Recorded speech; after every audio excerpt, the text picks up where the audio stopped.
Russell, talk us through the story behind Jerry Harvey's acquisition of Swiss Ace and why the horse was so appealing to him.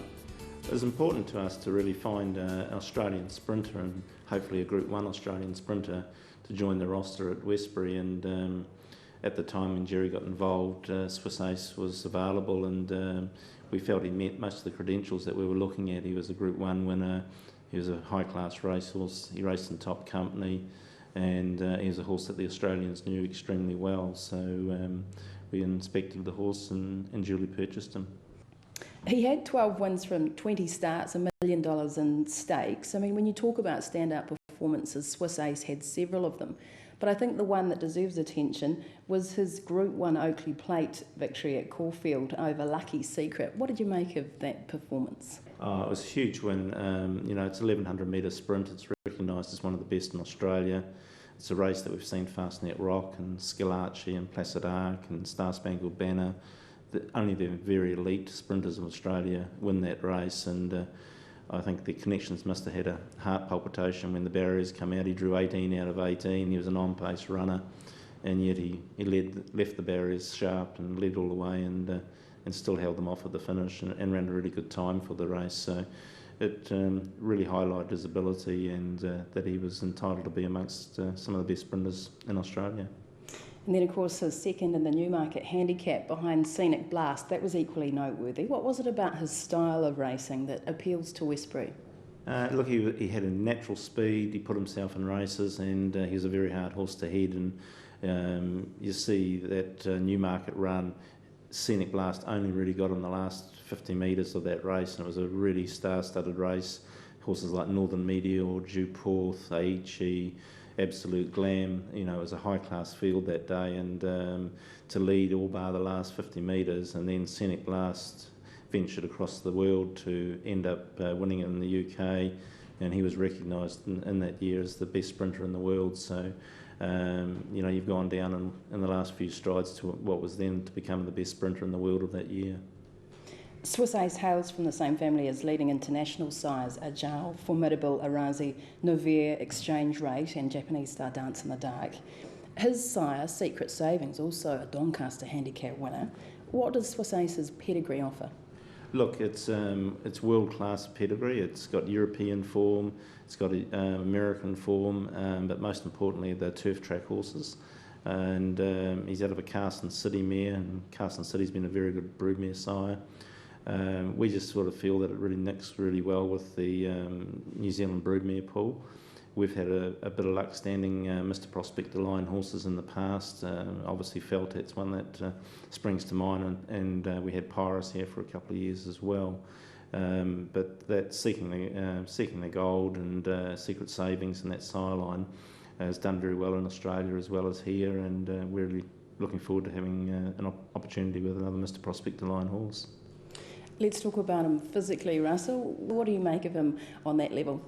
Look, he's a big horse. A lot of people don't understand. He's 16.5, but he was fast and he's strong. He's a fast, robust sort of horse, and I think the opportunity exists there quite often when you've got a sprinting mare who might be a neat, smaller type mare, and when you're looking for a sprinting stallion, they often lack size, and I think this horse brings a lot of size to the equation. He's leggy, very athletic, and allows you to breed a speed mare to him and still be able to breed a physique that hopefully is going to be saleable in the sale ring. Of course, his stock at Karaka are always heavily sought after.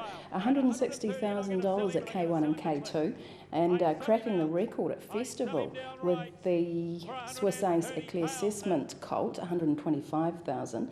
You must be pretty happy with how they're selling, and how about where they're ending up? Well, exactly. In that first season, he's offered $10,000 service fee. He's always been at $10,000, and I think to go there and have yearlings selling at $160,000, $130,000, $125,000 was really heartening. And they went to good stables, and those horses now, that first cropper, have just turned 3. We've seen Passing Shot, we've seen Staccato. He's got some really nice horses out there. In Singapore, he's got Clip the Ticket.